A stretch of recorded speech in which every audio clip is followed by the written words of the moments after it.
हम लोग श्रीमद् भागवतम के दूसरे स्कंद के 9वें अध्याय के 14 श्लोक को देख रहे हैं और ये उस प्रश्न का उत्तर है 2.8.8 में। पिछले अध्याय में पूछा गया था कि क्या भगवान का स्वरूप मात्र बड़ा है? जैसे जीवात्माओं का यहाँ पे एक भौतिक देह होता है, क्या भगवान का भी इसी प्रकार से मात्र एक बड़ा भौतिक देह है, इस कारण से वो भगवान कहलाते हैं? तो उसके उत्तर में शुकदेव जी यहाँ कहते हैं कि नहीं, भगवान का वह स्वरूप योग माया की शक्ति से प्रकट होता है। भगवान का वह स्वरूप चिदघन है, स्पिरिचुअल है, आध्यात्मिक है, वह भौतिक नहीं है। तो उसी को कह रहे हैं कि उस चिदघन रूप को भगवान ने ब्रह्मा जी को दिखाया तब जब वह उनकी तपस्या, निर्वेलीक निष्कपट तपस्या से प्रसन्न हुए, तब भगवान ने दिखाया। तो इसका मतलब है कि भगवान का वह रूप चिन्मय है। भौतिक रूप को देखने के लिए तपस्या की आवश्यकता नहीं है। तो आप मेरे पीछे बोलिए। आत्मतत्व विशुद्ध्यर्थम यदाह भगवान ऋतम, आत्मतत्व विशुद्ध्यर्थम यदाह भगवान ऋतम, ब्रह्मणे दर्शयन् रूपम अव्यलीक व्रतादृतः, ब्रह्मणे दर्शयन् रूपम अव्यलीक व्रतादृतः, आत्मतत्व विशुद्ध्यर्थम यदाह भगवान ऋतम, आत्मतत्व विशुद्ध्यर्थम यदाह भगवान ऋतम, ब्रह्मणे दर्शयन् रूपम अव्यलीक व्रतादृतः, ब्रह्मणे दर्शयन् रूपम अव्यलीक व्रतादृतः, आत्मतत्व विशुद्ध्यर्थम यदाह भगवान ऋतम, आत्मतत्व विशुद्ध्यर्थम यदाह भगवान ऋतम, ब्रह्मणे दर्शयन् रूपम अव्यलीक व्रतादृतः, ब्रह्मणे दर्शयन् रूपम अव्यलीक व्रतादृतः, आत्मतत्व विशुद्ध्यर्थम यदाह भगवान ऋतम, आत्मतत्व विशुद्ध्यर्थम यदाह भगवान ऋतम, ब्रह्मणे दर्शयन् रूपम अव्यलीक व्रतादृतः, ब्रह्मणे दर्शयन् रूपम अव्यलीक व्रतादृतः, आत्मतत्व विशुद्ध्यर्थम यदाह भगवान ऋतम, आत्मतत्व विशुद्ध्यर्थम यदाह भगवान ऋतम, ब्रह्मणे दर्शयन् रूपम अव्यलीक व्रतादृतः, ब्रह्मणे दर्शयन् रूपम अव्यलीक व्रतादृतः।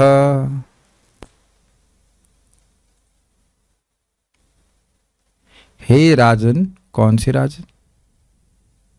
परीक्षित महाराज। कौन बोल रहा है श्लोक? सुखदेव गोस्वामी। सुखदेव गोस्वामी जी परीक्षित महाराज को बोल रहे हैं। भगवान ने ब्रह्मा जी की भक्ति योग की निष्कपट तपस्या से अत्यंत प्रसन्न होकर उनके समक्ष अपना शाश्वत दिव्य रूप प्रकट किया और बद्ध जीव की शुद्धि के लिए यही परम लक्ष्य भी है। देखिए, ब्रह्मणे यानी ब्रह्मा जी की अव्यलीक व्रत निष्कपट तपस्या से, व्यलीक मतलब होता है चीटिंग करना, अव्यलीक मतलब बिल्कुल चीटिंग के नहीं रहित। जैसा भगवान ने आदेश दिया वैसा उन्होंने व्रत लेकर तपस्या के मन को एकाग्र किया भगवान में। आदृतः, आदर, तो आदृत मतलब जिनका आदर हुआ, जो आदर को प्राप्त हुए, ये अर्थ है आदृतः, तो पूजित होकर। अब ये बड़ी सुंदर बात है यहाँ पे।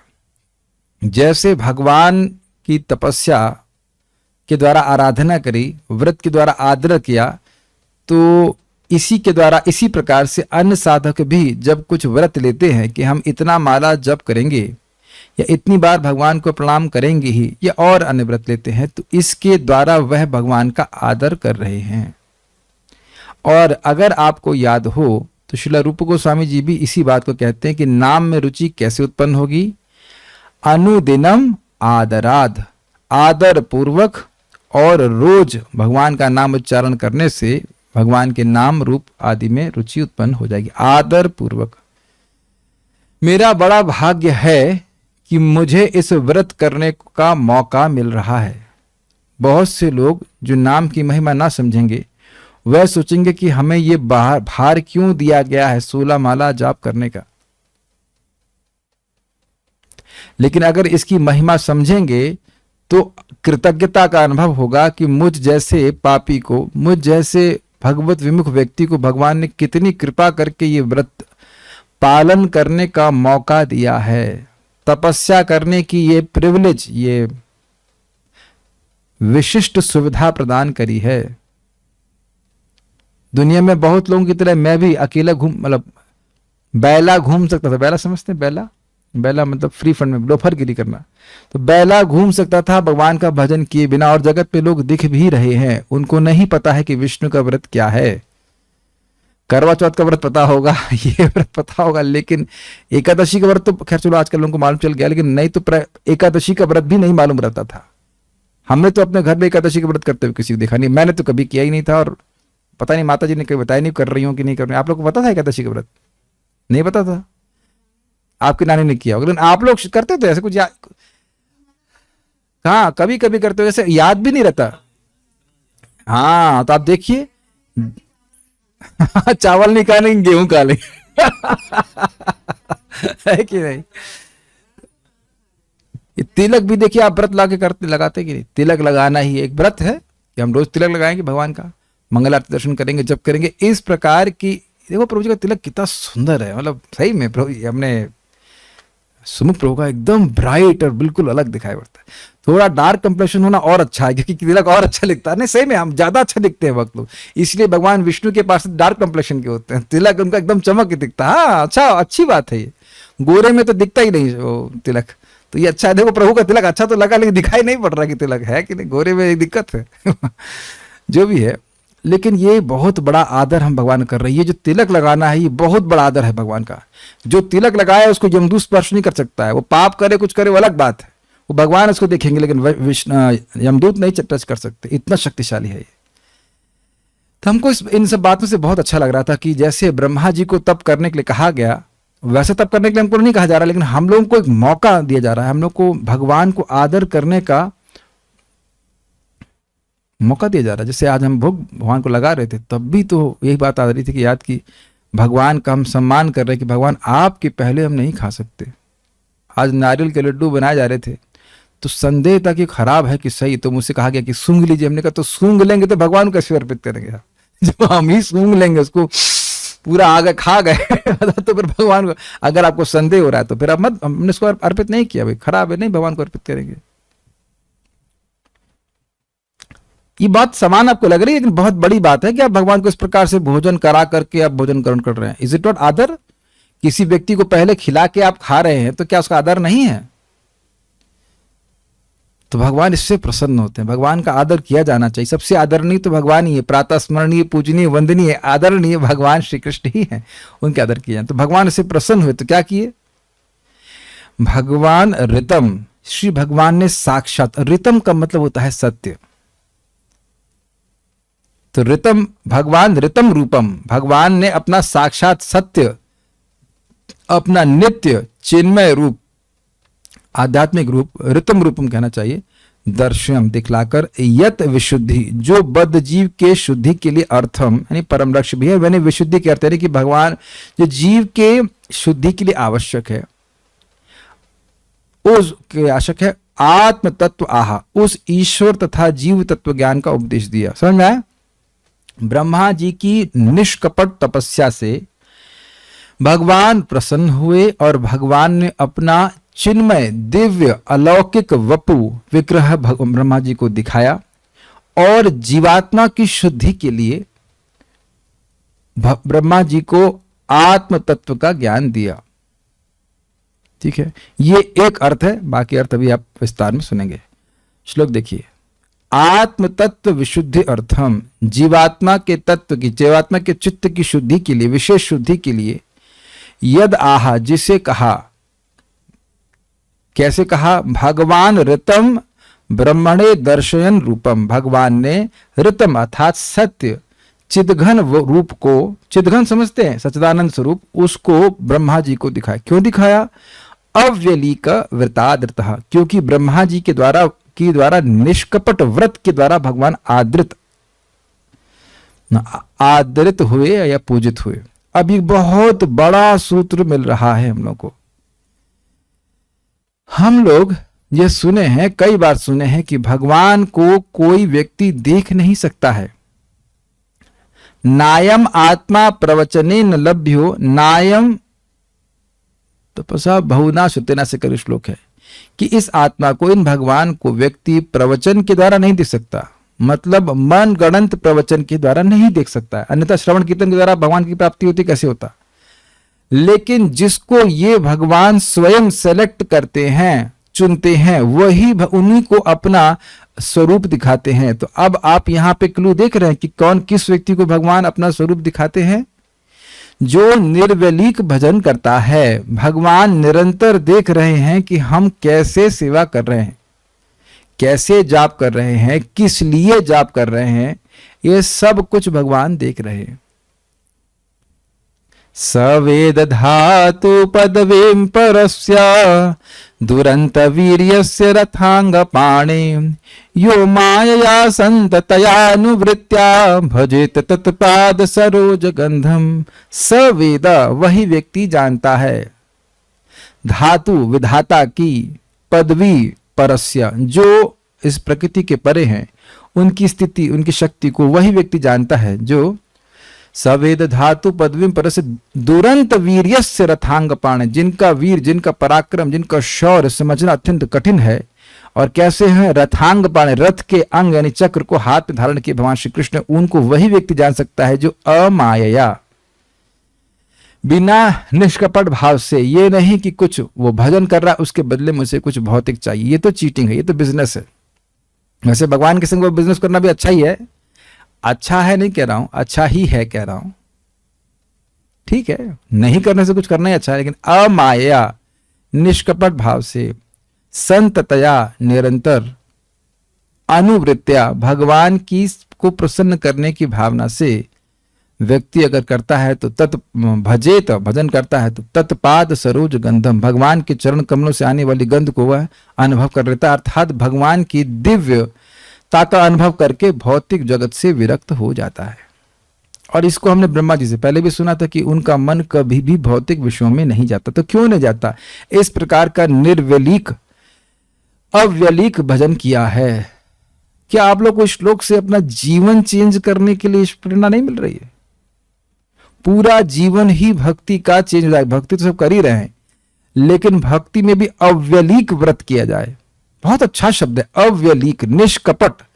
अगर कोई व्यक्ति धोखा कर रहा है तो वो अपने से कर रहा है। अब मैंने 16 माला करी, आपने करी कि नहीं करी, वो आप ही जानते हैं, परमात्मा जानते हैं, और तो कोई जानता नहीं है। हरे राम राम, हरे हरे राम राम, हरे हरे क्या कृष्णा कृष्णा, किशमिश खाई है और किश क्या है, या हरे कृष्ण बोला है, तो व्यक्ति खुद ही जान रहा है। We can not cheat anyone, we can only cheat ourselves. आप लोग भक्त हैं, चीटिंग नहीं करते हैं, लेकिन मेरे को बात यहाँ जो है वो बोलना आवश्यक है, इसलिए बोल रहा हूं, ताकि और जो हम कहीं चीटिंग करने का स्कोप कर भी रहे हो वो ना करें। महाराज समझा रहे थे, परम पूज्य भक्ति समेत महाराज का प्रवचन सुन रहा था कि आलू भी काटते हैं भगवान के लिए, तो ये स्मरण करें कि कुछ समय के बाद ये आलू चिन्मय होने वाला है।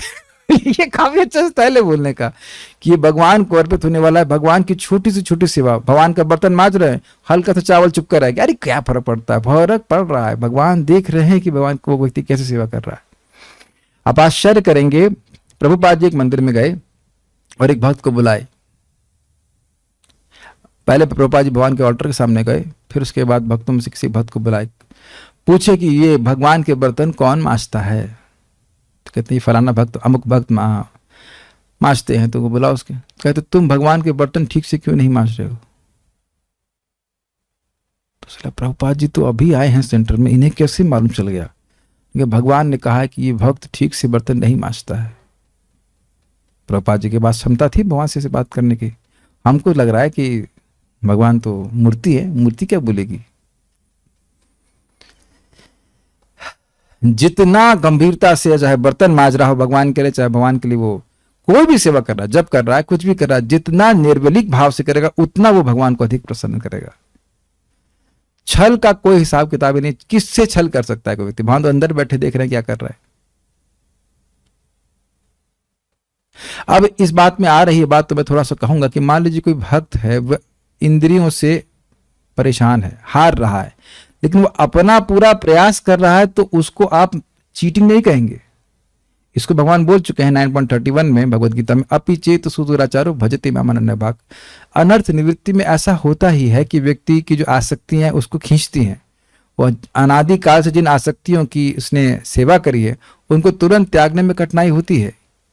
तो वो ईमानदारी से जाप कर रहा है, भक्ति कर रहा है, भगवान से प्रार्थना कर रहा है कि इन व्यसनों को, इन आदतों को छुड़वा दीजिए, तो उसको आप नहीं कह सकते कि वो चीटिंग है। लेकिन कोई जप कर ही नहीं रहा है, बस आ गया तिलक उलक लगा घूम रहा है, तो वह ठीक नहीं है। एक व्यक्ति था, उसको प्रभुपाद ने कहा ठीक है तुम जाप नहीं कर सकते तो माला में हाथ डाल के घूमो ताकि अन्य लोगों के सामने आदर्श उपस्थित हो। हम नाम नहीं ले रहे हैं कौन, लेकिन ऐसे लोग भी, the Beed bag is not for warming the hands. अब आप लोग कहेंगे ऐसी बातें हम भक्तों के बीच में क्यों कर रहे हैं, क्योंकि ऐसा कभी हो ना इसलिए कर रहा हूं। बी रियल डिवोटी इसे कहना चाहिए। बहुत अच्छा शब्द है ये। भगवान स्वयं जब इस प्रकार के निर्वलिक वजन से प्रसन्न हो जाएंगे तो स्वयं ही अपने आप को हमारे सामने प्रकट कर देंगे। हम कभी भगवान को नहीं देख सकते हैं अपनी क्षमता से, लेकिन भगवान अपनी क्षमता से अपने आप को हमारे सामने प्रकट करा सकते हैं। ठीक है, ओके। श्रीधरी, यह जो कहा गया है कि जब जीव के ही समान परमात्मा भी देह के संबंध से युक्त हैं, तो फिर उनकी भक्ति करने से मुक्ति कैसे संभव है? यह इस बात को आसीद यद उदरात 8वें अध्याय के 8वें श्लोक में कहा गया है। आपको याद आ रहा है श्लोक जरा दिखाएं तो समझ में आएगा कि बात क्या हो रही है। पिछले अध्याय में जाएं। अब मैंने बताया था ना कि जिन प्रश्नों को किया है उनको आचार्यगण इसी प्रकार से समझाएंगे कि देखो ये है इसका उत्तर, ये है इसका उत्तर, ये है, और हम तब समझ पाएंगे। तो ये प्रश्न हुआ था गर्भोदकशाय विष्णु के संबंध में। आसीद यदुदरात पद्मम लोक संस्थान लक्षणम यावन अयम वै पुरुषः यतावय वै पृथक तावान सावती प्रोक्ता संस्थावयवानिव। जिनके उदर से यद उदरात पद्मम, जो कमल निकला वह कमल कैसा था? लोक संस्थान लक्षण, वह त्रैलोक्यात्मक था, तीनों लोक उसी कमल में थे, तो वह तो भौतिक हो गया। तो अब भगवान की धारणा ऐसे की जाती है कि जो विभिन्न लोक हैं वह उनके अंग हैं। तो भगवान इस पुरुष से, इस जीवात्मा से पृथक कैसे हैं? जो जैसे यह जीव विभिन्न भौतिक अंगों को लेके चल रहा है, ऐसे ही धारणा की जाती है कि भगवान के ये जो लोक है ये उनके अंग हैं। तो क्या भगवान केवल बड़े मात्र हैं? तो अगर भगवान भौतिक है, अगर भगवान का रूप भौतिक है, तो उनके रूप पे धारणा करने से, उनके रूप का ध्यान करने से व्यक्ति मुक्त कैसे हो सकता है? ये प्रश्न था। प्रश्न क्लियर समझ में आ रहा है? तो इसके उत्तर में कह रहे हैं कि नहीं, भगवान का रूप दिव्य था जो उन्हें ब्रह्मा जी को दिखाया। इसके उत्तर में कहा गया है आत्म तत्व विशुद्ध अर्थम, अर्थात जीव के आत्म तत्व की विशुद्धि के लिए। कैसे विशुद्धि होती है? भक्ति से तत्व ज्ञान होता है। तो वह भक्ति क्या है? यह भगवान की भक्ति तप आदि से ब्रह्मा ने करी। तप का मतलब भगवान में मन को एकाग्र करना, इसको तपस्या कहते हैं। तो भगवान में अपने मन को ब्रह्मा जी ने एकाग्र किया और इसके द्वारा भगवान ने उनको अपना रूप, उनसे प्रसन्न होकर भगवान ने अपना रूप प्रकट किया। तो भगवान ने क्या किया? जब ब्रह्मा जी ने तपस्या करी, ब्रह्मा जी को श्री भगवान ने अपने ऋतम अर्थात सत्य चिदघन स्वरूप को दिखाकर आत्मोपदेश किया। तो भगवान निराकार नहीं है, अपितु उनका सच्चिदानंद स्वरूप, जिसको उन्हें भगवान ब्रह्मा जी को प्रसन्न करके दिखाया। परमात्मा द्वारा, भगवान द्वारा ब्रह्मा जी को अपने रूप का दर्शन कराने का कारण बतलाते हुए कहा गया कि अव्यलीक वतात्रतः, अर्थात ब्रह्मा जी ने निष्कपट तपस्या के द्वारा परमात्मा की सेवा की। कहने का अभिप्राय है कि जीव की अविद्या के द्वारा मिथ्या रूप देह का संबंध होता है, किंतु ईश्वर का तो योग माया के द्वारा चिदघन लीला विग्रह का आविर्भाव होता है। इस तरह जीव और ईश्वर में महान भेद है। अतएव परमात्मा का भजन करने से मोक्ष की प्राप्ति होती है। क्या ये टीका सबको समझ में आई? ब्रह्मा जी का शरीर भौतिक है, लेकिन ब्रह्मा जी की तपस्या से प्रसन्न होकर जिस विग्रह, जिस रूप में प्रकट होकर भगवान ने उपदेश दिया वह ऋतम अर्थात सत्य था। सत्य का मतलब समझ ली। सत्य का मतलब होता है जो जिसकी स्थिति भूतकाल, वर्तमान और भविष्य में एक रस रहती, एक जैसी रहती, उसको सत्य कहा जाता है। समझ रहे हैं? जैसे सूर्य इस समय किस रूप में है, मतलब एक दृष्टांत दे रहा हूं, तो सूर्य वैसे ही है जैसे सुबह दिखाई पड़ता है, दोपहर में दिखाई पड़ता है। सूर्य की स्थिति परिवर्तित नहीं होती है। यहाँ के परिप्रेक्ष्य में बोल रहा हूं, अन्यथा प्रलय में तो सूर्य भी नष्ट हो जाता है। तो भगवान का जो रूप है वह सदा एक रस रहता है, सच्चिदानंद। वह प्रकट अप्रकट होते हुए दिखते हैं, लेकिन वह हमारे शरीर की तरह नहीं है जो निरंतर परिवर्तित होता रहता हो। इसीलिए ऋतम को यहाँ पे चिदघन, सत्य आदि के द्वारा सूचित किया गया है। ऋतम मतलब होता है सत्य, और सत्य मतलब जिसकी त्रिकालिक सत्ता हो। मेरी भाषा समझ में आ रही सब लोगों को? कैसे बोलूं मैं, अंग्रेजी में बोलूं? त्रिकालिक सत्ता नहीं समझ में आ रहा है? जिस रूप में हमारा अभी ये शरीर है, क्या इसी रूप में पैदा हुए थे? नहीं। और 20-25 साल बाद क्या इसी रूप में रहेंगे? और 20-25 साल क्या 3-4 महीने कोई आदमी नहीं खाएगा तो उसका शक्ल अलग हो जाएगी।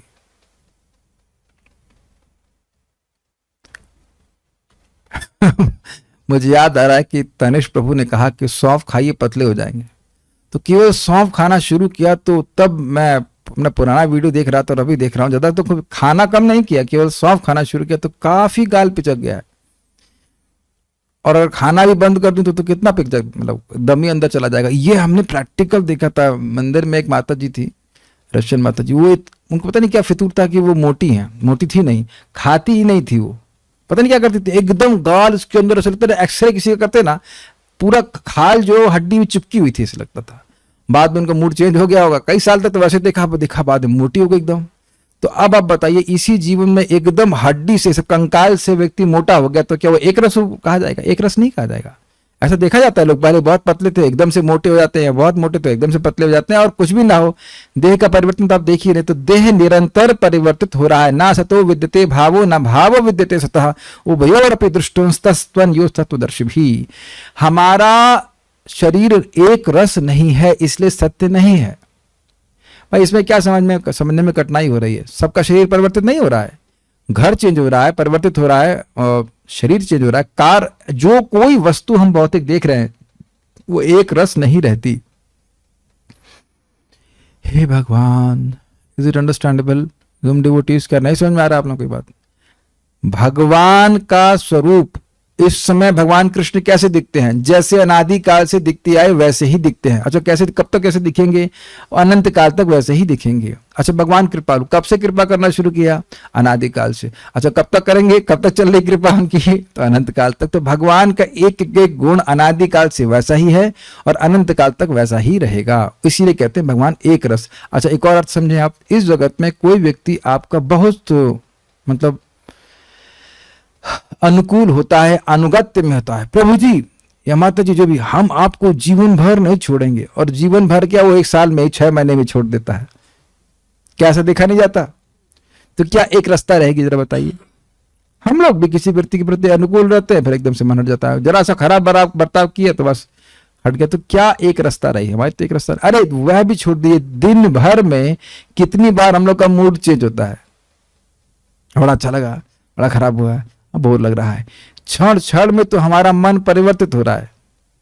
तो आप देख रहे हैं कि ऐसा परिवर्तन भगवान में नहीं है। इसलिए कह रहे हैं ऋतम। ऋतम मतलब सत्य, सत्य मतलब शाश्वत, एक रस रहने वाला चिदघन सत्य स्पिरिचुअल वपु भगवान ने प्रकट किया। तो उत्तर हो गया कि नहीं, भगवान का जो स्वरूप है वह भौतिक नहीं है, वह तो योग माया से भगवान प्रकट करते हैं। भगवत गीता में क्या सुना आपने? अजोपि सन् अव्ययात्मा भूतानाम ईश्वरोपि सन् प्रकृतिम स्वामधिष्ठाय संभवामात्ममाया। अजो अपि, यद्यपि मैं अजन्मा हूं, भूतानाम ईश्वरोपि सन्। जो कहे कि भाई अजन्मा तो नित्य मुक्त पार्षद भी होते हैं, तो कहते हैं हाँ, लेकिन वह सभी जीवों के ईश्वर नहीं होते हैं। अजोपि सन्, अजन्मा होते हुए भी, भूतानाम ईश्वरोपि सन्, सभी जीवों का ईश्वर भी होते हुए। अजोपि सन् अव्यय आत्मा। अव्यय आत्मा, अव्यय आत्मा मतलब अव्यय, अपरिवर्तन वपु वाले, अपरिवर्तित मन वाले, बुद्धि वाले, संकल्प वाले, जो भी आत्मा का अर्थ लेते हैं उस तरह से, ऐसे अव्यय स्वरूप वाले होकर के, होता हुआ भी भूतानाम ईश्वरोपि सन्, जीवों का ईश्वर होते हुए भी, अर्थात किसी तंत्र के परतंत्र होकर नहीं, सभी जीवों से, सभी तंत्रों से स्वतंत्र होते हुए भी, प्रकृतिम स्वाम अधिष्ठाया, अपनी प्रकृति में अधिष्ठित होते हुए, अर्थात अपने स्वरूप को प्रकट करते हुए, अपने दिव्य स्वरूप को प्रकट करके, संभवामि आत्म माया, मैं अपनी माया से, अपनी शक्ति से प्रकट होता हूं। जो भगवत गीता में हम सुन रहे हैं वही बात यहां ब्रह्मा जी के सामने होते हुए घटित हो रही है। सुन रहे हैं कि ब्रह्मा जी के सामने भगवान अपनी शक्ति से प्रकट हुए। ओके, तो ये दिखा रहा है कि जीव में और ईश्वर में बहुत बड़ा भेद है। हम लोगों को हम लोग अपना देह सेलेक्ट नहीं करते हैं, हमें दे दिया जाता है काल और माया के प्रभाव से, लेकिन भगवान अपने स्वरूप को प्रकट करते हैं बस, जो उनका नित्य चिन्मय स्वरूप है। क्लियर हो गया होगा? आगे पढ़ते हैं। अब यह टीका बहुत ध्यान पूर्वक सुननी होगी। सारार्थ दर्शनी। यदि कोई प्रश्न करे कि काल एवं माया से परे वह तत्व क्या है जिसके प्रति व्यक्ति को आसक्त होना चाहिए, पिछले श्लोकों में आया था कि परस्मिन काल माययो यर्हि वावा महिम्नि स्वे परस्मिन काल माययो रमेत गत सम्मोहस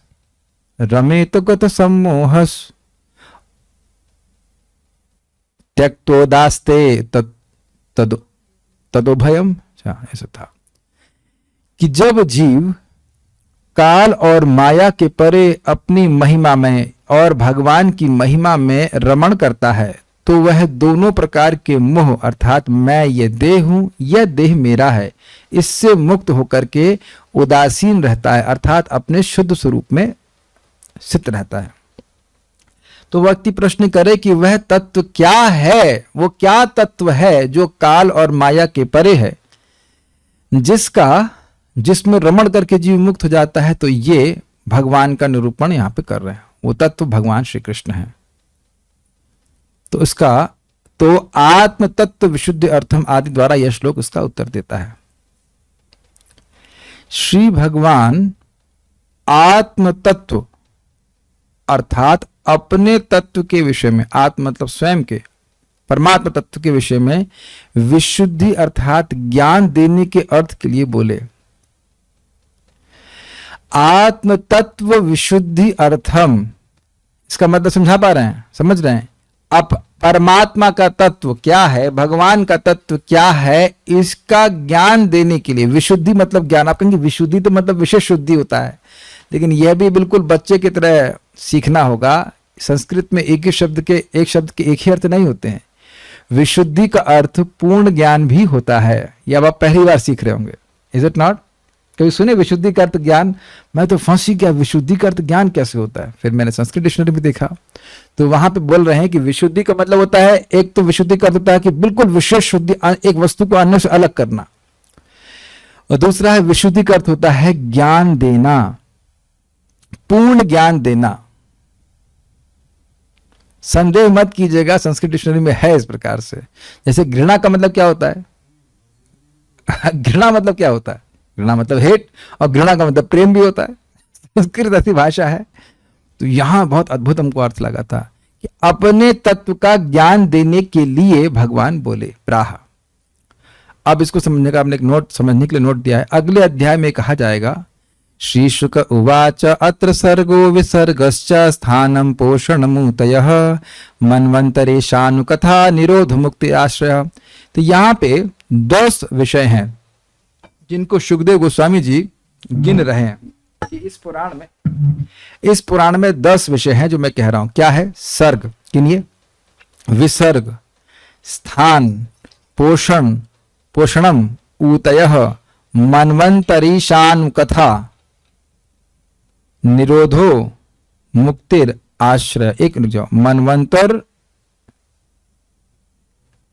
कुछ छूट रहा है। सर्ग, विसर्ग दूसरा, स्थान तीसरा, पोषण चौथा, ऊतय 5, मनवंतर ईशानुकथा ये 2 हो गए, 7, निरोध, मुक्ति और आश्रय 10 हो गए। तो आश्रय तत्व हैं भगवान श्री कृष्ण जो सभी तत्वों के आश्रय स्वरूप हैं। तो इस आश्रय स्वरूप को अलग करने के लिए 10वें स्कंध है, और बाकी 9 स्कंदों में और अन्य स्कंदों में इन सब 9 तत्वों का वर्णन किया जा रहा है। ऐसा नहीं है कि आश्रय तत्व के बारे में अन्य स्कंदों में नहीं है, लेकिन मुख्य रूप से 10वें स्कंद में वर्णन है भगवान श्री कृष्ण का। अभी समझाऊंगा, पूरा पढ़ लेते हैं। श्री सुखदेव गोस्वामी ने कहा, इस श्रीमद् भागवत में 10 विभाग हैं जो ब्रह्मांड की उत्पत्ति, उपसृष्टि, लोकांतर, भगवान द्वारा पोषण, सृष्टि प्रेरणा, मनु के परिवर्तन, ईश्वर ज्ञान, अपने घर धाम वापस गमन, मुक्ति तथा आश्रय से संबंधित हैं। अब क्या कह रहे हैं देखिए, दिख जाएगा वही शब्द, दशमस्या विशुद्ध्यर्थम, विशुद्ध्यर्थम दिख रहा है आपको, नवानामिह लक्षणम वर्णयन्ति महात्मानः श्रुतेनार्थेन चांजसा। इनमें से जो 10वां आश्रय तत्व दिखा था आपको भी लास्ट में, आश्रय तत्व पिछले श्लोक में 2.10.1 में, वो भगवान है, भगवान श्री कृष्ण है जो सभी के आश्रय है, उसको आश्रय तत्व कहा जा रहा है। उसकी दिव्यता को अन्यों से पृथक करने के लिए, दशमस्य विशुद्ध्यर्थम, विशुद्ध करने के, अलग करने के लिए उन सब का वर्णन कभी वैदिक साक्ष्य से, कभी प्रत्यक्ष व्याख्या से और कभी महापुरुषों द्वारा दी गई संक्षिप्त व्याख्याओं से किया जाता है। तो आत्म तत्व विशुद्ध अर्थम अर्थात इस आश्रय तत्व का विशेष ज्ञान देने के लिए भगवान बोले। ये समझ में आया? यहां कह रहे हैं दशम तत्व के विशुद्ध अर्थम, दशम तत्व के ज्ञान देने के लिए, विशेष रूप से ज्ञान देने के लिए 9 तत्वों को अलग से समझाया जाता है। तो इस शब्द को विशुद्ध अर्थम को अगले अध्याय के दूसरे श्लोक से चक्रवर्ती पाद ने पिकअप करके ये अर्थ दिया है, आत्म तत्व विशुद्ध अर्थम अर्थात आश्रय तत्व का के विशेष ज्ञान के लिए भगवान बोले। मुझे मैं बताता ना कि ये टीका का ये भाग समझने में कठिनाई होगी। देखिए अगले अध्याय में सुखदेव गोस्वामी जी कहेंगे कि इस पुराण में 10 टॉपिक हैं।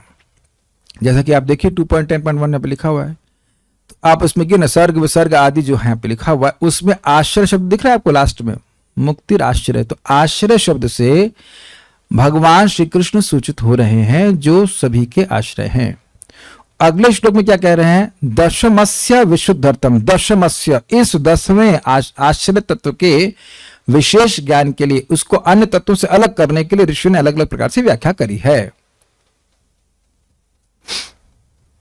तो ये विशुद्ध अर्थम, दशमस्य विशुद्ध अर्थम मतलब आत्म तत्व विशुद्ध अर्थम। कैसे समझा पा रहा हूं, नहीं समझा पा रहा हूं, लग रहा है सबको नहीं समझ में आ रहा है, बहुत दुखी लग रहे हैं लोग। ये भगवान मुझे और बुद्धि नहीं दे रहे हैं, खाली ये बोल रहा हूं कि आत्म तत्व विशुद्धि अर्थम का अर्थ यहां पे क्या लिया गया है, भगवान के तत्व के विशेष ज्ञान देने के लिए भगवान बोले। तो भगवान का वो विशेष तत्व क्या है, वो है आश्रय तत्व। तो श्रीमद् भागवतम में भी इस आश्रय तत्व को अलग से रखा गया है। तो उस जो अगले अध्याय का दूसरा श्लोक है उससे चक्रवर्ती पाद अर्थ लेकर के बोल रहे हैं कि आत्म तत्व विशुद्धि अर्थम मतलब अपने स्वरूप के बारे में विशेष ज्ञान देने के लिए भगवान बोले। अब भाई अब आप लोग मेहनत नहीं करोगे तो हम कुछ नहीं कर सकते, आप लोग खुद सोचो कि क्या लिखा है, बिना समझ में तो हमको आ ही रहा है, लेकिन अब हम समझा नहीं पा रहे, इससे अधिक क्या कह सकता हूं मैं। आगे बढ़ते हैं, नहीं समझ में आया तो मैं ही दोषी हूं, मैं कुछ नहीं कह सकता, ठीक है, क्या कह सकता हूं। ये शब्द नहीं दिख रहा है आपको, विशुद्ध अर्थम, दशमस्य विशुद्ध अर्थम, तो वहां से पिकअप किए कि दशम तत्व का ज्ञान देने के लिए, यहां लिखा है ना, उसी तरह से वहां बोले आत्म तत्व का ज्ञान देने के लिए।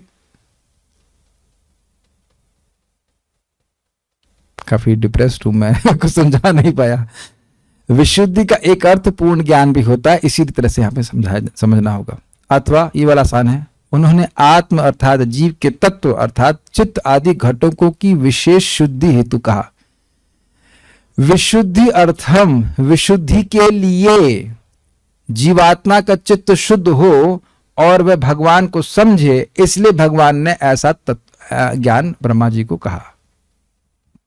आत्म यानी आत्मा, जीवात्मा, तत्व मतलब उसका चित्त, और विशुद्धि अर्थम मतलब उसकी विशुद्धि के लिए भगवान बोले। भागवत बोले, चतुश्लोकी भागवत बोले। अब ये भी नहीं समझ में आया तो भैया फांसी दे दीजिए, हम फांसी लाके बैठते, कुछ नहीं, मतलब जीने का प्रयोजन नहीं। ये भी नहीं समझ में आ रहा आप लोगों को, व्हाट इज दिस। कुछ खाओ आप लोग प्रसाद वसाद बढ़िया से, जप करो। क्या जूम वाले भक्तों को भी समझ में नहीं आ रहा है? Oh no, I will cry now. ये तो आसान है, तो आसान।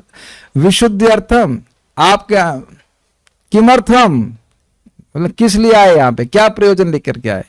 तो कह रहे हैं कि आत्म तत्व विशुद्धि अर्थम, आत्मा के चित्त आदि की विशेष शुद्धि के प्रयोजन के लिए भगवान बोले, उस चिदघन स्वरूप में बोले। यही हालत खराब हो रही है तो चतुश्लोकी भागवत में क्या होने वाला है? फिर तो क्लास में सब ड्रॉप कर जाएंगे। वहां तो बहुत लंबी लंबी टीका है, तैयार रहिए। कल रात्रि में ही पोस्ट कर दिया था, कुछ पढ़ के आना चाहिए था। कोई पढ़ा? कोई पढ़ेगा? ठीक, वेरी गुड। ऐसे तो पास किए ना सारे। बीकॉम कहाँ तक बीकॉम किया? ऐसे पढ़े थे ना, आए क्लास में, सर ठीक है, हाँ ठीक है, ठीक है, ठीक है, ठीक है, वापस चले गए। सब याद हो जाता था इसी प्रकार से। ठीक है, चलिए। आपको क्या लगता है, इतना सोचना पड़ता है इसको समझने के लिए, तब जाके बात समझ में आती है? ये हठात समझते हैं, एकदम हठात कोई आए और समझे तो कठिन ही मानिए, कठिन लगेगा। कम से कम एक बार आपने सुना है, एक बार पढ़िएगा तो समझ में आएगा। देखिए क्या है, अगर विषय समझ में आएगा तो विषय में रुचि होगी कि क्या बात हो रही है। तो थोड़ा सा आप लोग का भी कर्तव्य है कि थोड़ा पढ़ लें इसको, तो फिर समझ में आएगा। नहीं समझ में आए तो फिर पूछो क्या बता, क्योंकि जब तक आप कुछ पूछेंगे नहीं कि क्या समझ में नहीं आएगा तो फिर क्या दिक्कत है। और ये स्थिति रहेगी, ये भी समझ में नहीं आए कि क्या समझ में नहीं आया है, तो फिर बहुत कठिनाई हो जाएगी। क्योंकि देख रहे हैं कि एक एक प्रश्न का उत्तर दे रहे हैं, तभी श्रीमद् भागवत में रुचि होती है कि क्या प्रश्न किया गया था, उसका क्या उत्तर है, तब रुचि होती है, तब बहुत अधिक रुचि होती है। ये तरीका है, ठीक है। ब्रह्मा जी को अपना ऋतम अर्थात सत्य चिद घन रूप दर्शाकर उन्होंने चतुश्लोकी भागवत का उपदेश दिया। चिद घन सबको समझ में आ रहा है? स्पिरिचुअल अलौकिक दिव्य रूप को भगवान ने प्रकाशित किया। इस भागवत उपदेश का हेतु क्या है, क्यों किया? वह अव्यलीक व्रतेना है, ये कारण है, अर्थात निष्कपट भक्ति द्वारा अर्चित हुए थे भगवान। इसलिए श्रीपाद श्रीधर स्वामी द्वारा इसका अर्थ स्पष्ट किया गया है कि जीवस्य अविद्याक देह संबंध ईश्वरस्तु योग माया चिदघन लीला विग्रहार आविर्भाव इति महान विशेष। तो भगवान और जीव में यही बहुत बड़ा अंतर है कि भगवान का जो स्वरूप है वह चिदघन है, आध्यात्मिक है, और जीव का शरीर अविद्या के द्वारा दिया जाता है, माया के द्वारा देता है। जीव अविद्या द्वारा अज्ञानमय देह से संबंधित है, किंतु भगवान के चिदघन लीला विग्रह का आविर्भाव भगवान की योग माया शक्ति द्वारा होता है। यही महान अंतर श्लोक में उक्त है। थोड़ा समझने का प्रयास कीजिए। देखिए, मेरा शरीर है और हाथी का शरीर है, तो परिमाण में अंतर है कि नहीं? साइज में अंतर है, लेकिन गुणवत्ता में अंतर नहीं है। सेम पृथ्वी जल वायु अग्नि आकाश का शरीर है, इज इट नॉट? देवताओं का शरीर और हमसे सूक्ष्म हो सकता है, लेकिन है वो भौतिक ही। लेकिन भगवान का स्वरूप भले ही साइज में कैसा भी दिखे, लेकिन उसमें कोई भौतिक तत्व नहीं है। ये महान विशेष अंतर है। अब कुछ स्पष्ट हो रहा है? भगवान श्री कृष्ण अर्जुन के सेम हाइट की लग रहे हो, हमको नहीं पता हाइट सेम थी कि ज्यादा थी, कि हमको कुछ नहीं पता इसके बारे में, लेकिन मान लो थी, लेकिन उन दोनों में बहुत अंतर है। वैसे भगवान, हमने सुना है अर्जुन का भी दिव्य शरीर है, तो इसलिए हम अर्जुन के एग्जाम्पल तो नहीं लेंगे, लेकिन हम भौतिक जो व्यक्ति है जिसका हाइट एकदम भगवान कृष्ण के बराबर दिखे, लेकिन उन दोनों में बहुत बड़ा अंतर है। जैसे भगवान के नाम और भौतिक शब्दों में बहुत अंतर है, यद्यपि वह सेम लगते हैं, एकदम एक जैसे लगते हैं। कृष्ण ये कोई भौतिक शब्द तो लगेगा क शुणा आधारी की मात्रा और णा शा ऐसा लगा दिया, लेकिन नहीं, वह अलग है। और इसका अनुभव कब करता है व्यक्ति? साधक लोग जब नाम जप करते रहते हैं, उससे उनका हृदय शुद्ध होता है। पहली बात तो ये कि भौतिक शब्दों से हृदय शुद्ध होता नहीं है। अनादिकाल से बोलते ही आए हैं ना, विभिन्न योनियों में विभिन्न शब्द बोलते आए हैं, टै टै करे होंगे या भाव भाव किए होंगे या कुछ भी किए, लेकिन उससे हृदय नहीं पवित्र हुआ। इन हरे कृष्णा कृष्णा कृष्णा हरे हरे, हरे राम राम राम हरे हरे, हरे कृष्णा बोलने से हमारा चित्त पवित्र होता है। और जब या जितनी मात्रा में चित्त पवित्र होता है, उतनी मात्रा में व्यक्ति अनुभव भी कर पाता है कि हरे कृष्णा अन्य शब्दों से अलग है। लेकिन जिसने अपने चित्त को शुद्ध नहीं किया, उसको तो ये सामान्य शब्द ही लगेगा।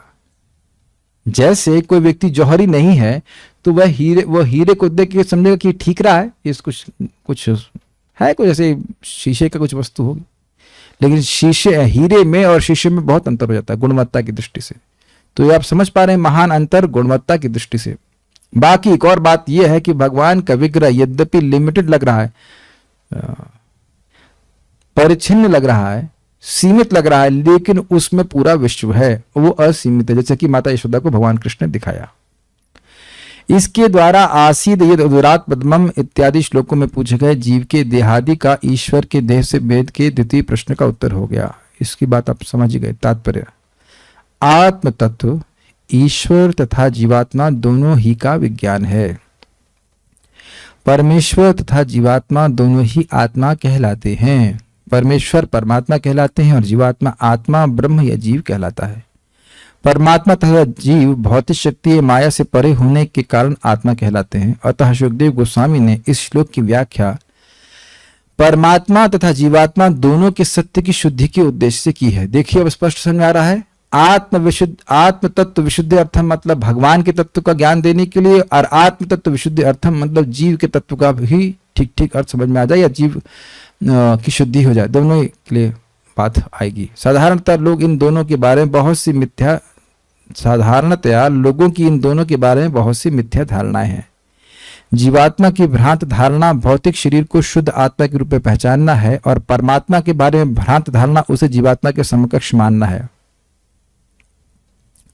किंतु ये दोनों भ्रांतियां भक्ति योग के एक ही प्रहार से ध्वस्त हो सकती हैं। जिस प्रकार सूर्य के प्रकाश में सूर्य तथा सूर्य प्रकाश के नीचे का सारा लोक दिखाई पड़ने लगता है। अंधकार में न तो कोई सूर्य को देख पाता है, न अपने आप को और न ही जगत को, किंतु सूर्य के प्रकाश में वह सूर्य को, अपने आप को तथा अपने चारों ओर के जगत को देख सकता है। अतः श्रील सुखदेव गोस्वामी कहते हैं कि इन दोनों भ्रांतियों को हटाने के लिए भगवान ने ब्रह्मा के भक्ति योग के निष्कपट प्रण से प्रसन्न होकर उन्हें अपने शाश्वत रूप का दर्शन दिया। थोड़ी बात समझ में आई? कौन सी दो भ्रांतियां हैं? एक हमारी भ्रांति है कि हम देह को अपना मैं मान रहे हैं, और दूसरी भ्रांति यह है, ये कर्मी लोगों की भ्रांति है कि मैं ये देह हूं और भोगूंगा, और ज्ञानी क्या मान रहे हैं कि मैं भगवान हूं। यह भी भ्रांति है। जैसे जब अंधकार होता है तो व्यक्ति सूर्य को नहीं जान रहा होता है, खुद को भी नहीं जान रहा होता और आसपास की वस्तुओं को भी नहीं जान रहा होता, लेकिन सूर्य के प्रकाशित होने से वह स्वयं को भी जानता है और जगत को भी जानता है। ये तो समझ में आ गया। लेकिन अब देखिए, भगवान सूर्य के समान है। भगवान अपने स्वरूप को प्रकाशित करके जीवात्मा के बारे में प्रस्तुत करते कि जीवात्मा भगवान नहीं। अगर जीवात्मा भगवान होती, यानी ब्रह्मा जी भगवान होते, तो उन्हें तपस्या करके भगवान के रूप को देखने की क्या जरूरत होती? वो देख लेते। लेकिन वह अपने प्रयास से भगवान को नहीं देख पाए। इसलिए भगवान के स्वरूप में और ब्रह्मा जी के स्वरूप में, ब्रह्मा जी के स्थिति में बहुत बड़ा अंतर है। दिख गया कि नहीं दिख गया? ये भ्रांति क्लियर हुई। जब ब्रह्मा जी जैसे जीव को भी भगवान साक्षात अपने आप नहीं देखते, तपस्या करना पड़ता है, तो शुद्ध होना पड़ता है, तो हम जैसे जीवात्मा में और भगवान में बहुत अंतर हो जाएगा कि नहीं? और जब भगवान ब्रह्मा जी को दिखे तो तपस्या करके ब्रह्मा जी यह नहीं उनको अनुभव हुआ कि वो भगवान है। ब्रह्मा जी से अधिक तपस्या तो जगत में कोई नहीं कर सकता, तो उनकी तपस्या के बाद भी वह भगवान नहीं बन गए। तो ये भ्रांति क्लियर होगी ना कि जीव भगवान कभी नहीं बन सकता। आप लॉजिक तो समझ ही रहे हैं इस बात को। यस, सूर्य के प्रकाशित होने से व्यक्ति यह नहीं सोच लेता है कि वो सूर्य हो गया है। उसे दिख जाता है कि सूर्य क्या है, मैं क्या हूं, ये जगत क्या है। अगर एक गुप्त अंधकार हो पूर्णतः, तो हम भी उस अंधकार के भाग लगते हैं। थोड़ा डिस्ट्रैक्शन हो गया, आप मेरी बात समझे। एकदम गुप्त अंधकार है, आज रात्रि में कीजिएगा, एकदम लाइट ना जले, तो हम भी उस अंधकार के भाग लगते हैं। ये थोड़ा बात कठिन हो रही होगी समझने में, लेकिन करने में बहुत आसान है। आज सब लोग एक्सपेरिमेंट करेंगे, सोते समय एकदम लाइट ऑफ कर देना, कुछ भी ना जले, बिल्कुल बंद गुप्त अंधकार, उसमें हम भी उसी अंधकार के भाग लगते हैं। क्लियर समझ में आ रहा है मैं क्या कह रहा हूं? ऐसे ही जीव जब अविद्या से ग्रसित हो जाता है तो वह उसको यही लगता है कि मैं भी देह ही हूं, यही तो लग रहा है हमको। लेकिन जब भगवान की भक्ति करके भगवान सूर्य के समान अपने आप को भक्त के हृदय में प्रकाशित करते हैं, तो वह समझ जाता है कि भगवान कौन है, मैं कौन हूं, और भगवान से मेरा क्या संबंध है, मेरा इस देश से कोई संबंध नहीं, इत्यादि इत्यादि इत्यादि। तो यह सब श्रीमद् भागवत में वर्णन करके व्यक्ति को ठीक ठीक जब सुनता है तो उसे ठीक ठीक ज्ञान हो जाता है। जैसे आप लोग कभी नहीं सोचेंगे कि आप भगवान बन सकते हैं, सोच ही नहीं सकते, नहीं सोच सकते ना। चाहे कितना भी व्यक्ति माया में हो, लेकिन यह हम में से कोई भक्त कभी नहीं सोच सकता कि मैं भगवान बन जाऊंगा, नहीं सोच सकता ना।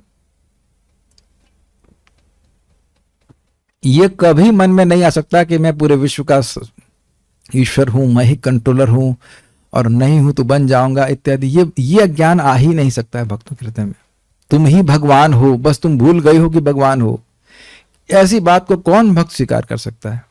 तब देखिए कि भगवान की बात सुनने से, भागवतम को सुनने से ये अज्ञान तो कम से कम नहीं हमको पकड़ रहा है, ना पकड़ सकता है कभी। ठीक है, भगवान ने दर्शन दिया। भक्ति योग के अतिरिक्त आत्म तत्व को जानने की कोई भी विधि अंततः ब्रह्म सिद्ध होगी। ब्रह्म क्या बोला, ब्रह्म नहीं, भ्रम सिद्ध होगी, भ्रमित होगी, तो भ्रमित कुमारी या भ्रमित कुमार बन जाएगा। भगवत गीता में भगवान कहते हैं, क्यों ऐसा, हाँ क्यों ऐसा, क्योंकि देखिए यहां बोल रहे हैं, भगवत गीता में भगवान कहते हैं कि केवल भक्ति योग के द्वारा उन्हें पूर्ण रूप से जाना जा सकता है। भक्त्या तु अनन्या शक्य अहम एवं विदो जनः। अनन्य भक्ति के द्वारा ही मुझको जाना जा सकता है। भक्त्या माम अभिजानाति यावन यश्चास्मि तत्त्वतः ततो माम तत्त्वतो ज्ञात्वा विशते तद अनंतरम। भक्ति के द्वारा ही मुझको वैसे जाना जा सकता है जैसा मैं तत्व में हूं। अर्थात भक्ति के अलावा कोई भी पथ को लेता है तो वह भगवान को नहीं समझ सकता, उसकी अंडरस्टैंडिंग गलत ही होगी। तो जो भक्ति संप्रदाय में भक्ति के द्वारा नहीं समझ रहा है भगवान को, वह गलत ही समझाएगा, क्योंकि उसको गलत ही समझाया गया है, क्योंकि उसके पहले वालों को भी गलत ही समझाया गया है, क्योंकि उन्होंने भक्ति नहीं करी। क्यों ऐसा? क्योंकि भगवान की कृपा जिस पर होती है वही भगवान को समझ सकता है। और भगवान की कृपा किस पे होती है? जो भक्ति करता है। जैसे आपने देखा निर्व्यलीक आर्द्रता। देखिए, समझने का प्रयास कीजिए। मान लीजिए कि कोई व्यक्ति है और कोई व्यक्ति उसकी बड़ी बड़ी मतलब मनोयोग से सेवा कर रहा है, लेकिन इसलिए कि मौका पाऊं और उसकी गर्दन काट दूं, उसका स्थान ले लूं, तो क्या यह निर्व्यलीक है? नहीं, ये सव्यलीक है, चीटिंग के संग भजन हो रहा है। तो मान लो कोई व्यक्ति भगवान बनने के लिए भजन कर रहा हो, तो वो चीटिंग है कि नहीं? वो भगवान के स्थान को भगवान को उनके स्थान से हटाकर खुद भगवान बनना चाहता है। तो क्या भगवान इस चीटिंग को नहीं समझ रहे हैं? तो बिल्कुल समझ रहे हैं। तो भगवान अपनी कृपा से व्यक्ति पे नहीं करेंगे। तो जो लोग भगवान बनने का प्रयास कर रहे हैं उन पर भगवान की कृपा है ही नहीं। जो इस प्रकार के असाध्य, जो असंभव साध्य को साधने का प्रयास कर रहे हैं, यही समझ में आ रहा है कि भगवान की कृपा नहीं। उनको समझ में नहीं आया कि जीवन का साध्य क्या है। जब लक्ष्य ही क्लियर नहीं है तो लक्ष्य प्राप्त कैसे होगा? लक्ष्य असंभव है तो प्राप्त कैसे होगा? होगा ही नहीं। लेकिन जो भगवान का नम्र सेवक बनना चाहता है, चाहे कितने भी बंधन में हो, वह भगवान की कृपा को जरूर आकर्षित, हे कृष्ण हमको बचाइए, हम इन व्यसनों में फंसे हुए हैं, हमारी कोई क्षमता नहीं है, आप कृपा करेंगे, ये आपकी माया है, आप अगर करेंगे तभी तिरोहित होगी। तो भगवान ऐसे प्रार्थनाओं से प्रसन्न होते हैं। भक्तों ने इसी प्रकार से प्रार्थना करी भी है। तुम ऋषिकेश ऋषि कदमिया करो हो मोरे आत्मसान गोपीनाथ, कि हे गोपीनाथ आप ही इंद्रियों के स्वामी हैं, मेरी कोई क्षमता नहीं है, आप मेरी इंद्रियों को संयमित करके मुझे स्वीकार कीजिए। ये तो भक्तों की नम्र भावना होती है कि नहीं? और कहे कि हम ही भगवान है, हम ही भगवान है, तो तुम भगवान बने रहो। अगर देखो, संभालो अपनी माया को। अब माया को तो संभाल नहीं पाते लोग बाग। ये है भक्ति योग संपन्न करने में ब्रह्मा जी ने कठिन तपस्या की थी, अतः वे भगवान के दिव्य रूप को देख पाए। उनका दिव्य रूप, भगवान का दिव्य रूप 100% आध्यात्मिक है और शुद्ध भक्ति योग में समुचित तपस्या के बाद दिव्य दृष्टि से ही उनका दर्शन किया जा सकता है। अर्थात हृदय जब तक पूरी तरह से शुद्ध नहीं हो जाता भक्ति योग के द्वारा, व्यक्ति भगवान का अनुभव, भगवान का दर्शन नहीं कर सकता है। ये बात बोल रहे हैं।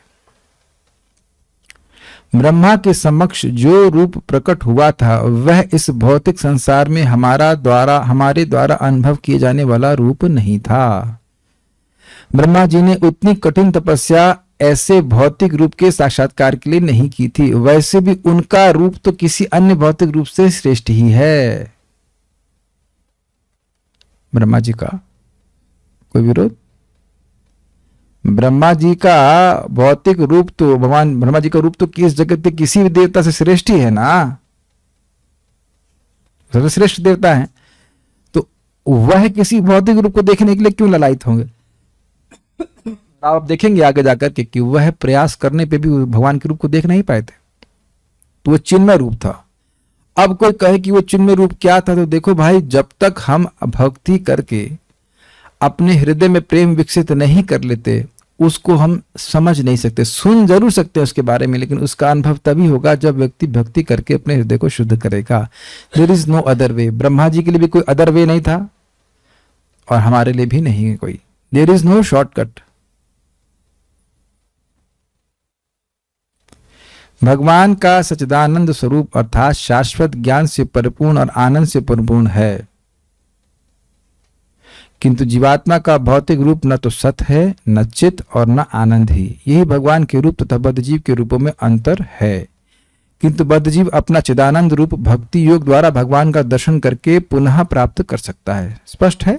सारांश यह है कि अविद्या के कारण बद्धजीव अनेक प्रकार के नश्वर भौतिक रूपों में जकड़ा रहता है, किंतु भगवान के बद्धात्माओं जैसे नश्वर रूप नहीं होते, वे सदैव चिदानंद रूप में रहते हैं। यही जीवात्मा तथा परमात्मा में अंतर है। अब बातें बड़ी स्पष्ट है तो व्याख्या नहीं कर रहा। भक्ति योग के द्वारा इस अंतर को समझा जा सकता है। तब भगवान ने ब्रह्मा को 4 मूल श्लोकों में श्रीमद् भागवत का सार कह सुनाया। इस प्रकार श्रीमद् भागवत चिंतकों की सृष्टि नहीं है। ये समझ में आया आपको? ऐसा नहीं कोई बैठा हुआ हाँ अच्छा विचार हमने, ऐसा करके मनोकल्पना नहीं है भागवतम। It's revealed knowledge. प्रकाशित भगवान ने ये ज्ञान ब्रह्मा जी को प्रकाशित किया है, इसलिए ये ज्ञान भगवान से ही आ सकता है। अपने मन से, मनोधर्म से, मनोचिंतन से नहीं आ सकता। जैसे आप लोग लिखते हैं ना, कविता लिखना शुरू किया, हाँ ये अच्छा लगा, यहाँ सेटिंग करो, ये थोड़ा पूरा नहीं हो रहा, यहाँ ये जोड़ दो, वहां वो जोड़ दो। इस तरह से जोड़ तोड़ से भागवतम नहीं आई। श्रीमद् भागवत की ध्वनि दिव्य है और इसकी अनुगूंज वेदों के ही समान है। इस प्रकार अनुगूंज मतलब इसका वाइब्रेशन। इस प्रकार श्रीमद् भागवत की कथा भगवान तथा जीवात्मा दोनों के ज्ञान स्वरूप है, दोनों के ज्ञान देने वाली है। श्रीमद् भागवत का नियमित पाठ करना या उसका श्रवण करना भी भक्ति योग की साधना है। ये केवल ज्ञान नहीं है। देख लीजिए क्या लिखा हुआ है, ये भक्ति है। कभी कभी लोग इस तरह से व्याख्या कर देते हैं कि भाई मतलब हाँ भागवत सुन लीजिए, लेकिन बस भक्ति करो। ये भक्ति नहीं है। श्रील प्रभुपाद जी के तात्पर्यों को पढ़ करके कोई व्यक्ति जगत का आपको भ्रमित नहीं कर सकता है। अब उसके बाद भी भ्रमित हो गए तो कोई बचा नहीं सकता। ये तो मैं कह रहा हूं। प्रभुपाद जी के तात्पर्यों को पढ़ करके भी अगर कोई नहीं समझ रहा है, कुछ और बात उसको विशेष लग रही है, तो फिर उसका तो कोई फिर अल्लाह ताला मालिक है, उसका तो कुछ नहीं कह सकते। एकदम स्पष्ट लिखा है। श्रीमद् भागवतम का नियमित पाठ करना या उसका श्रवण करना भी भक्ति योग की साधना। अच्छा, ये क्यों कह रहे हैं कि श्रवण करना भी हो सकता है कि आप पढ़ ना सकें। एक भक्त हमको भी दिख ही रहे हैं, बोल रहे हैं प्रभु जी हम पढ़ नहीं पा रहे हैं। तो पढ़ नहीं पा रहे तो सुन तो पा रहे हैं ना? सुन पा रहे हैं कि नहीं सुन पा रहे हैं? गर्दन तो हिलाओ यस और नो में। हाँ बोले हाँ यस यस सुन पा रहे हैं। तो सुन पाना भी तो भक्ति है। जैसे मान लीजिए आप भोजन बना नहीं पा रहे हैं तो खा तो पा रहे हैं ना। तो ये भी ठीक है कि सुन पा रहे हैं। नहीं पढ़ने का समय मिल पा रहा है तो कम से कम सुन पा रहे हैं। वैसे इस प्रकार की व्याकुलता होना कि हम पढ़ नहीं पा रहे इसमें भागवतम, ये भी बहुत अच्छी बात है। ये भी कहाँ आती है? वैसे देखिए यह भी कहना गलत है कि आप पढ़ नहीं रहे। क्या आप पढ़ नहीं रहे हैं? मेरा पढ़ाने की शैली आप नहीं देख रहे कि आप पढ़ भी रहे हैं और आप सुन भी रहे हैं और मैं पढ़ा भी रहा हूं, मैं पढ़ भी रहा हूं। इट्स लाइक ऐसे होता है ना कि ऐसे बैठ गए, अब फिल्म चल रही है, आप जूस पी रहे हैं। Is it not? ना किताब खोलनी, ना कोई किताब भी खुल गई है, कुछ भी नहीं करना है ना, ऐसे बस बैठे रहे, देखते रहो। अच्छा चलो देखते रहो। पढ़ाई नहीं लग रही आपको कि पढ़ाई हो रही है? फिर इतना तो समझ में आया ना इस श्लोक में कि भगवान का स्वरूप जीवात्मा के स्वरूप से, जीवात्मा के भौतिक शरीर से अलग है।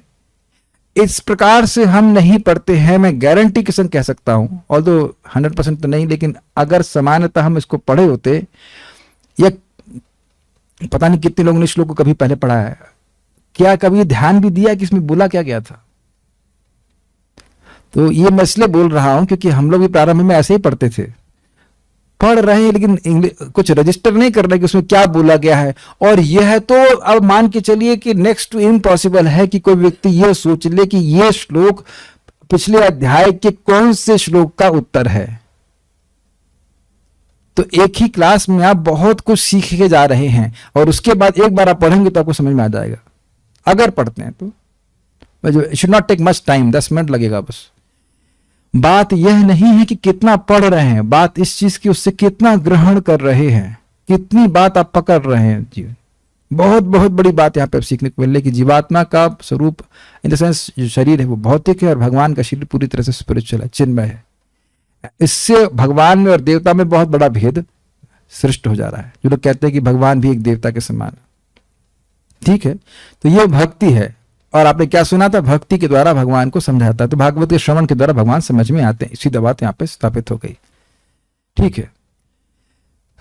श्रीमद् भागवत का नियमित पाठ करना या उसका श्रवण करना भी भक्ति योग की साधना है, और श्रीमद् भागवत की संगति मात्र से बड़ी सिद्धि प्राप्त हो सकती है। सबसे बड़ी सिद्धि है भगवत प्रेम, और यह तो ना चाहे व्यक्ति तब भी प्राप्त होने लगती है, केवल श्रवण करने की इच्छा मात्र से। बार बार देखिए, हम भक्तों के सामने बात को रख रहे हैं कि हम लोग विभिन्न प्रकार की सेवा करते हैं, अच्छी बात है और उसमें कोई दिक्कत नहीं है, लेकिन जिस प्रकार का महत्व श्रीमद् भागवतम का है, भगवान के नाम जप का है, उस प्रकार से नहीं है अन्य सेवाओं का। और उसका प्रभाव अपने चित्त में आप स्वयं देख लीजिए। विरोध की बात नहीं है, निष्पक्ष रूप से विचार कीजिए कि जिस भी सेवा को हम लोग सुनते हैं कि उसका ये महत्व है, कहीं उस सेवा में कहीं लिखा है कि इसको करने की इच्छा मात्र से भगवान हृदय में आ जाते हैं? अगर लिखा हो तो आप मेरी सहायता के लिए मुझे बताइए, तो फिर हम उसका भी प्रचार करेंगे। लेकिन ऐसा महिमा किसी और साधन की नहीं बताई गई है। ये मैं अपने मन से नहीं बोल रहा हूं, प्रथम स्कंद के दूसरे श्लोक को ही आप देख सकते हैं, प्रथम अध्याय के। तो बड़े आदर पूर्वक में जीवन में स्वीकार करना चाहिए भगवत गीता भागवतम को। आपके सामने है जो है। शुकदेव गोस्वामी तथा महाराज परीक्षित दोनों ने श्रीमद् भागवतम के माध्यम से सिद्धि प्राप्त करी, उसके बाद किसी को नहीं मिली। यही अर्थ है? ये अर्थ नहीं है। नहीं तो आप विचार कीजिए, आचार्यों ने क्यों इतनी मेहनत करके हर श्लोक पे टीका लिखी है। आप ये सोचिए कि हम लोग तो कुछ वक्त समझ भी नहीं पाए होंगे कि आत्म शुद्ध विशुद्ध, आत्म तत्व विशुद्धि अर्थम, वहां से क्या कनेक्शन है, और चक्रवर्ती पाद उसको सोच कर लिखे हैं, मतलब उसको ऑब्जर्व करके नोट डाउन करके लिखे हैं, भागवत को पढ़कर पूरा जीवन समर्पित किया है, तब जाकर ऐसी कोई टीका लिख पाता है। तो खैर, आप लोगों ने समझा होगा कुछ। तो आज का श्लोक जो है वो दूसरे प्रश्न का उत्तर है। ये आप समझे कि भगवान का स्वरूप चिन्मय है, वह भौतिक नहीं है। कोई प्रश्न किसी भक्त का है? ओहो, प्रश्न है कि ऐसे है, ब्रह्मा जी ने तो भगवान पर ध्यान किया, वो विधि तो अष्टांग योग जैसी जान पड़ती है। अच्छा, आप साथ में बैठ के देख रहे थे कि अष्टांग योग कर रहे हैं, क्योंकि उन्होंने नवदा भक्ति जैसे तो नहीं किया। अच्छा, आपको कैसे पता? नहीं भक्ति के, ना ही भक्ति के 64 अंगों में से कुछ नहीं किया, मेरी लिमिटेड समझ में। अच्छा, उन्होंने ध्यान किया, फिर भक्ति योग कैसे किया उन्होंने? अच्छा ठीक है। ये प्रश्न मेरे मन में था कि अभी आप आगे सुनेंगे कि केवल शब्द ब्रह्मा जी ने सुना, तप तो तपस्या की ये क्या? ये तो बताए नहीं कि तपस्या करना क्या है। ये तो बताए नहीं कि तपस्या, मैं कहता जप किसी को प्रीचिंग करो कि जप करो, जप तो क्या को पूछेगा ना कि क्या जप करे, भाई बताओ तो सही। तो भगवान ये तो बोले नहीं, आप लोग कह सकते हैं। तो विचार कीजिए, भगवान श्री कृष्ण ने गोलोक में अपनी बांसुरी बजाई, ब्रह्म संहिता में आप सुनेंगे, और वही गायत्री मंत्र के रूप में भगवान ब्रह्मा जी के कानों में प्रवेश करके उनको दीक्षित कर दिए। तो क्या तपस्या, किस प्रकार से मन को एकाग्र करना है, क्या ब्रह्मा जी को भगवान हृदय में ज्ञान नहीं दे सकते हैं? आप विचार कीजिए, है ना विचारने बात। आप इसको सुन चुके, तेन ब्रह्म हृदय आदि कव्य मुह्यंती सूर्य। ये वेद का सारा ज्ञान भगवान ने अपने संकल्प मात्र से ब्रह्मा जी के हृदय में प्रकाश कर दिया। क्यों? क्योंकि भगवान के अलावा और कोई था ही नहीं। ब्रह्मा जी जब पैदा हुए थे तो भगवान अगर सहायता नहीं करते तो ब्रह्मा जी को ज्ञान कैसे प्राप्त होता? तो भगवान ने इस प्रकार से एम्पलीफाई कर दिया। प्रभुपाद इसको अनुवाद किए हैं, who amplified the Vedic knowledge. Amplified समझते हैं? जैसे यहाँ स्पीकर में होता है ना, एक नॉब घुमाते हैं और आवाज बढ़ जाती है। तो प्रभुपाद कहते हैं lord Krishna amplified the Vedic knowledge within the heart of Brahma ji. तो भगवान का अद्भुत सामर्थ्य है, वो किसी को भी ज्ञान दे सकते हैं। तो इसलिए भगवान ने समझा दिया होगा, इससे अधिक हम जानते नहीं। क्या कैसे तपस्या करनी है, मन को भगवान ने एकाग्र किए। तो आप कहेंगे भगवान का रूप तो देखे नहीं, तो मन किसमें एकाग्र किए? वो जो कुछ भी उनको करना था वह सब प्रकाशित हो गया था ब्रह्मा जी को भगवान की कृपा से। लेकिन वो अष्टांग योग नहीं किए, क्योंकि देखिए अष्टांग योग करके व्यक्ति भगवान को नहीं समझ सकता। मन को एकाग्र करने के लिए तो भक्ति में भी कहा जा रहा है, भगवान विष्णु का सतत स्मरण करो, उनका कभी विस्मरण नहीं करो। लेकिन उसके लिए अष्टांग योग करते हो ये कोई जरूरी नहीं है। ठीक है, महाराज परीक्षित ने भक्ति में आने वाले रेजिस्टेंस के बारे में बताते हैं। वो आंसर कहाँ है? भक्ति में आने वाले रेजिस्टेंस हम नहीं जानते बारे में क्या कह रहे हैं आप। परमात्मा और जीवात्मा दोनों को आत्मा क्यों कहा गया है? तो क्या कहा है बताइए आप। आप बता दीजिए कि क्या कहे। आत्मा शब्द के कई अर्थ होते हैं। आत्मा का शब्द 7 अर्थ होते हैं। आत्मा रामश्च मुनियों में वहां पे बताया गया आत्मा का अर्थ होता है परमात्मा, आत्मा का अर्थ होता है जीवात्मा, आत्मा का अर्थ होता है शरीर, आत्मा का अर्थ होता है मन, आत्मा का अर्थ होता है बुद्धि, आत्मा का अर्थ होता है संकल्प, और एक और अर्थ है मैं भूल गया हूं। आप कोई दिक्कत है? भगवत गीता अगर आप सुन रहे हैं तो ये प्रश्न नहीं करते आत्म तत्व, आत्मा के शब्द का कई अर्थ होते हैं, तो यहाँ पे आत्म तत्व के दोनों अर्थ ग्रहण किए जाने चाहिए।